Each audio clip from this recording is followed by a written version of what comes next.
This is Matthew Cratter from Bitcoin University, and today I wanted to talk about the end of stablecoins, in particular, goodbye Tether. Here's what the end game really is. The US government will simply not allow public or private corporations anywhere in the world to issue US dollars or US dollar stablecoins. That's a very special power reserved by the government for the Federal Reserve and for regulated US banks that are under the thumb of the Federal Reserve and the money cartel. If Circle or Tether or some other company can issue US dollar stablecoins, what is to stop China or Russia from issuing their own US dollar stablecoins? The Fed wants to debase and destroy the dollar. It doesn't want help printing more dollars from enemies like China or Russia. This is something that the crypto industry still doesn't understand, that all US dollar stablecoins are going to zero. They're going to be regulated out of existence. But what about other countries? Here are the facts. Most stablecoins are US dollar stablecoins. Euro stablecoins were a tiny fraction of the market and they barely exist anymore. And there's no country in the world that won't bend the knee to the US government when it comes to US dollar stablecoins. We're already seeing evidence of the purge happening, in particular USDC, which is a US dollar stablecoin that's been issued by Center, which was a joint venture between Coinbase and Circle. Obviously, the US government has already gone after Coinbase, as we've been covering for the past week and a half. Now they're in the process, it looks like, of unwinding Circle. We have the CEO of Circle begging Congress, please regulate us. Whenever you see a headline like this is completely bizarre.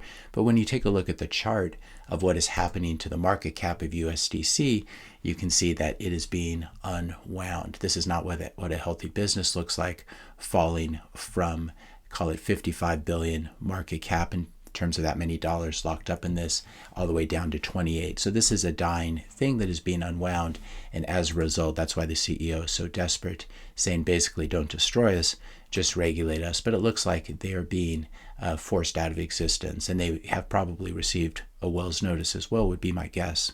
Next, we come to BUSD, which is a stablecoin, a US dollar stablecoin that's been issued by Binance and Paxos. We already know what's happened to Binance. They're being sued by the SEC, and it's quite likely this turns into a criminal investigation of CZ. I would not be surprised. So the BUSD stablecoin, they've already taken out, or in the process of taking out Binance. It looks like Paxos has also received a Wells notice from the SEC earlier this year on February 3rd of 2023. This is what makes me think that Circle as well probably has received a Wells notice, because Paxos has, and they're basically stating that SEC is recommending that they stop issuing BUSD. So we're seeing BUSD, another stablecoin, wind down even more sharply than USDC in 2023, going from about 22 billion in assets down to under 5 billion in assets. Now that really leaves us, if we go through and look at the major stablecoins, that leaves us with Tether USDT, which is the really big one here. $83 billion is the market cap, and we can see that this has not been wound down.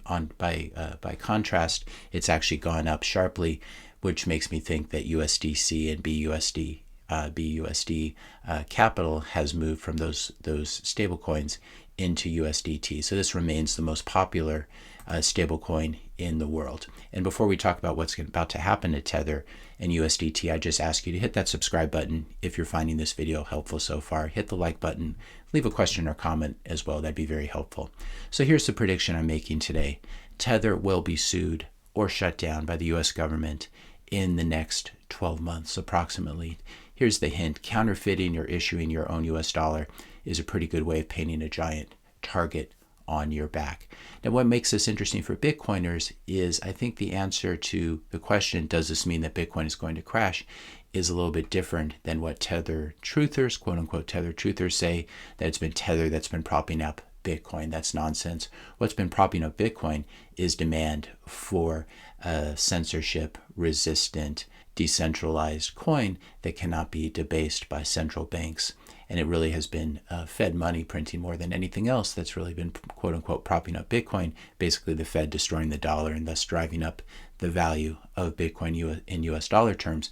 But if Tether is taken out, I do not think that Bitcoin will crash. It may crash on the news. You may just get a knee-jerk move, but I think this is complete nonsense, because I think the way you have to think about it is this: the USDT has become a bit of a global reserve asset for crypto billionaires, other billionaires, anyone who wants to move large amounts of money outside the banking system. And I think those days are rapidly drawing to a close. But you have to ask yourself, if you're a Chinese billionaire, a Russian billionaire, Iranian billionaire, Venezuelan billionaire, or just someone who's sort of outside the banking system, who may have millions and millions of dollars, and Tether gets shut down by the US government, what are you going to do? Are you going to move your capital back into your country's banks? Are you going to take that drug money and just deposit it in Wells Fargo? It's not what's going to happen. You're going to sell your USDT for Bitcoin. And so what I think you're going to see in the coming weeks and months, you're going to see a day when USDT implodes and BTC, when Bitcoin actually skyrockets at the same time. So I think Tether truthers have it all wrong.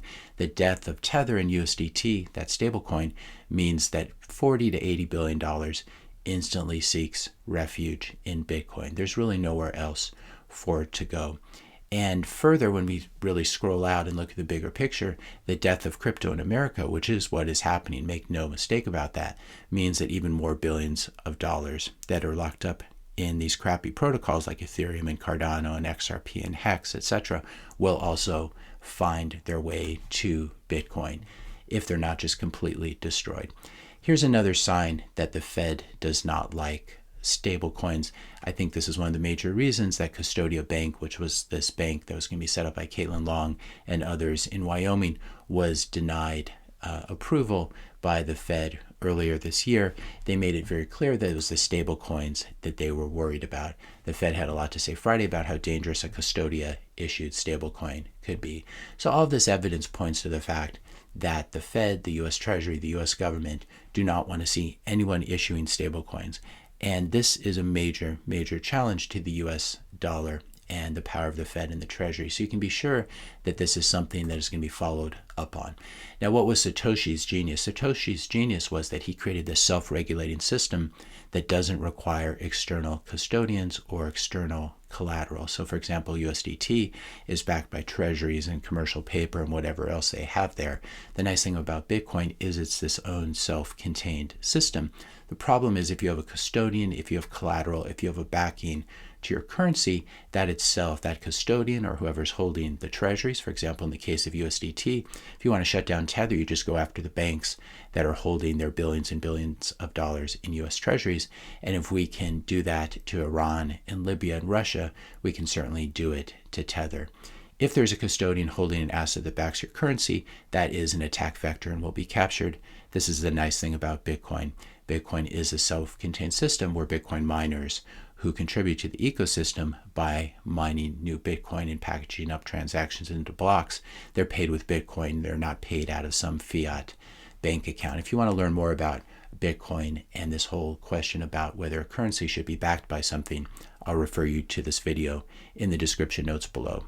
Now, what are the implications of the end of stablecoins, especially US dollar stablecoins, for Ethereum and for DeFi in general? I think they're about to lose a major use case, a major source of collateral, and a source of fees. Basically, DeFi cannot function without DAI, which is the algorithmic stablecoin, and USDC, which is the traditionally backed stablecoin issued by Circle that we've been talking about.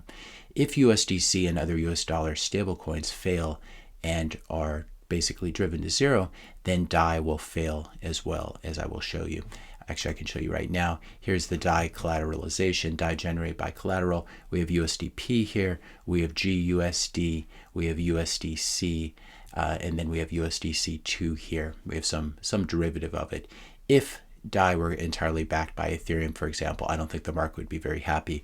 Essentially here, call it 30% of the collateral backing it is US dollar stablecoins.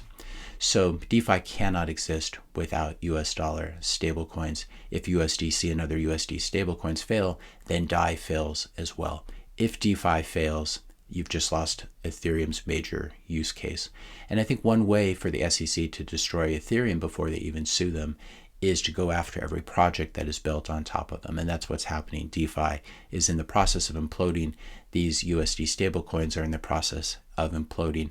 And when this happens, if you destroy the ecosystem built on top of Ethereum, you really end up starving Ethereum of transaction fees because there's nothing really to do on top of it anymore. I would say, hey, shitcoiners, you still do not get it. If you don't believe what I'm saying here, you've been had. Crypto is dead in America, and that means that it's also dead worldwide.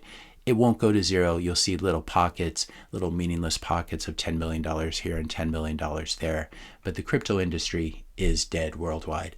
And that is why you see people like Nick Carter, for example, who pivoted to crypto and a crypto fund, are flailing and going crazy on Twitter. Crypto is over. It's done. Finito. Crypto is dead. And stablecoins, as I'm arguing today, are dead men walking. They are dead as well.